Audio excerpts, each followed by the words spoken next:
years. My wife teaches at Stallings Elementary, and I'm a business consultant. I work in the logistics industry, and I've been speaking with Wyatt about what you guys do in the planning board, and I'd be very interested to assist in any way and be an alternate or help out in any way I can. Any questions? Just out of curiosity, if you're not appointed to this board, would you be interested in the economic development board if you're a business background? Sure. Absolutely. All right. Any other questions? All right, thank you, John. Appreciate you coming out there. Mr. Reagan?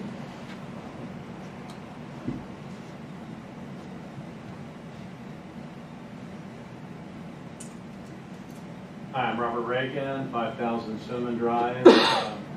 I'm sure all of you know me, been here quite a bit lately, but I am interested in serving on the planning board. I'm interested in helping the town grow responsibly and make sure that we're following the rules that we've already set. That's been probably one of the things I maybe had the most complaints about, is that I didn't feel we were actually following our own rules. And, I don't really care what the rules are. You guys set the rules as long as they're set properly. I'd like to make sure that we follow the rule book and deliver what the town really wants. All right. Any questions for Mr. Reagan? Oh, go ahead, Brad. I'll ask an obvious one. Bob, thank you. You're my neighborhood. I appreciate you. Talk to me or us about your ability to work with staff, given that there was a lawsuit against the town and you have some issues with some personnel and staff. Just talk about that for a moment, would you mind? Okay. Share I've never actually worked face to face with any of the staff. No, I've communicated quite frequently, with Ms. Nichols and then of course Ms. Hare as well, and Mr. Sewell. So I've communicated with these people via email, and I think I've been respectful in my email communications with them, and I don't see a problem with working with these people.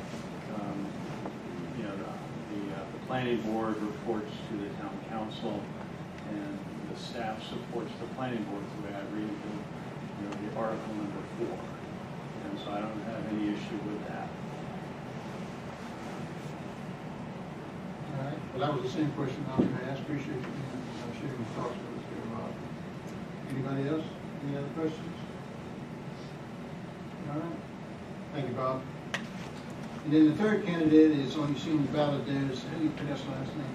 Well, her name is Lori Virginia. You just said Lori W. Lori W. And she's not here tonight? She's not here. She took her grandson down to watch the Nets do their training game. Can you tell us a little bit about other than what you saw in her application? So I met Lori. She's a neighbor of mine. We worked together in our neighborhood HOA, and she's from New York. She was a town planner for 20 years there, and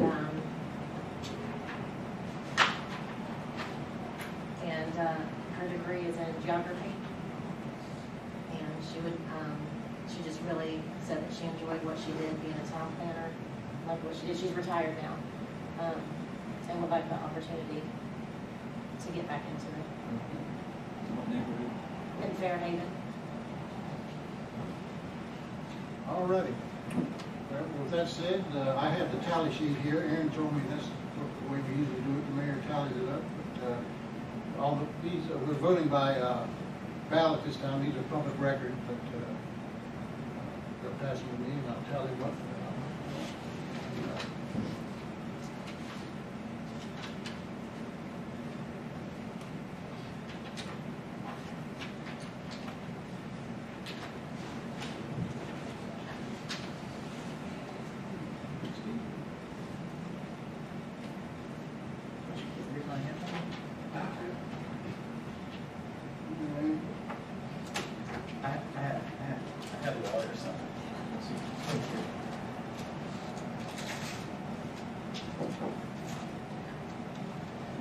While you're telling is I'd just like to say that I think this is the first time we've ever had this many applicants for an alternate position. I think that speaks to the level of interest that people are taking in the town and in the development. So I'm pleased to have more people applying, and I hope we can get some additional people for some of these other committees that have vacancies as well. So if you know somebody that would like to be a little more participant in the town, we'd love to have them apply, because we have about 6 different committees, and they're basically vacancies on almost all of them.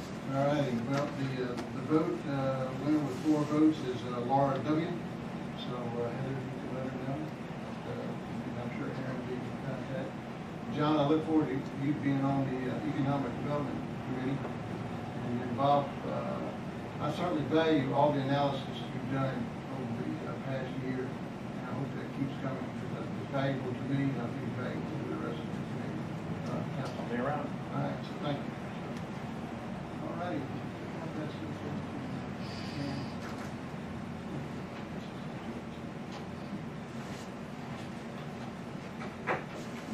All righty, next up is the take-home vehicle policy. Chief Franks? Stormwater. Oh, transportation. I'm sorry, we did, thank y'all. All right, next up is Stormwater, Reinhard Whitman. Can I get a motion for him to be applying? So moved. Second. Second by, motion by Mr. Martin, second by Mr. Show. I was going to offer to. Oh, okay. All in favor? That's unanimous. And then for transportation, same thing, Larry Falcone applying for reappointment for a term to extend to 3/31/22. Can I get a motion? Move to appoint Larry All Falcone. right, motion by Ms. Paxton, Transportation Committee. second by Mr. Richardson, all in favor? And that's unanimous. All right, thank y'all. Now then, Chief Franks.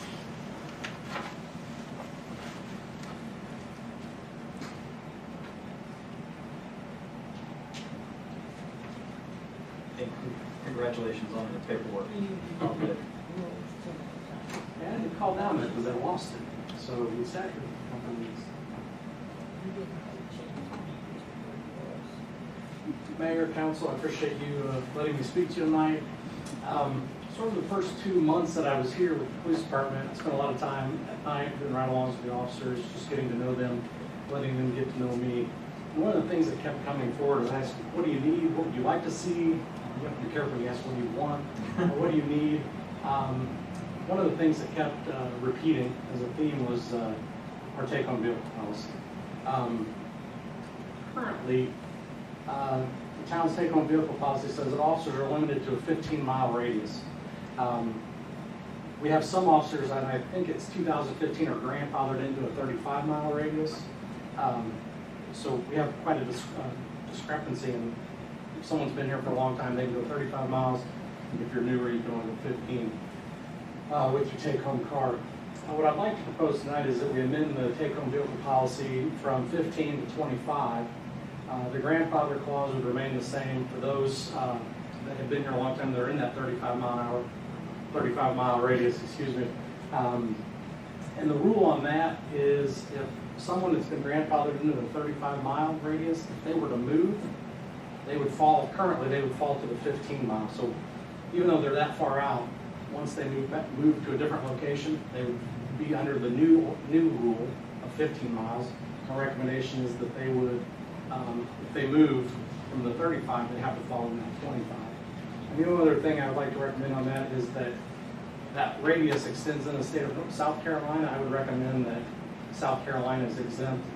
You work for the town of Stallings in North Carolina because you leave your vehicle in the state of North Carolina.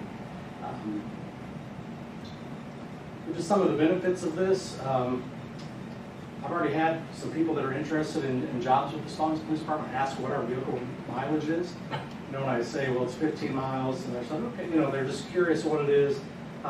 Further down, we'll talk about the industry standard in this area. It allows for higher visibility. These folks take their cars home, they go to extra duty, go to court, special events. We see their cars out and about, so Stallings gets a little name recognition. And when there's kids or college students that want to be police officers and they see those cars, they, oh, Stallings. And it gives them an idea to look on the website. Next thing you know, we're getting emails or phone calls, people wanting to come work here. Matter of fact, today I had a student at East Carolina email me about doing an internship over the summer to finish up his graduation requirements. You know, that higher visibility, as we all know, visibility is the first line in crime prevention. People will always say, I don't do something because I know the police are here, or I see the police cars everywhere. So that's an important piece. Quick response time. So right now, if you live outside the boundary, you can park your car. Usually it's a fire station. So they park that car. They have to take out some of that high value equipment, long guns, those types of things. They don't leave those locked in the car, so they keep those secured. Certain equipment, computers, pull those out. They go home. If they get called in the middle of the night or have to come back for something, they have to drive back to that location, put all that stuff back in, secure it, get their computer fired up. So a little bit of expeditiousness will help their quicker response. Saves on overtime. Right now, officers can, or they would be able to head straight home from a call.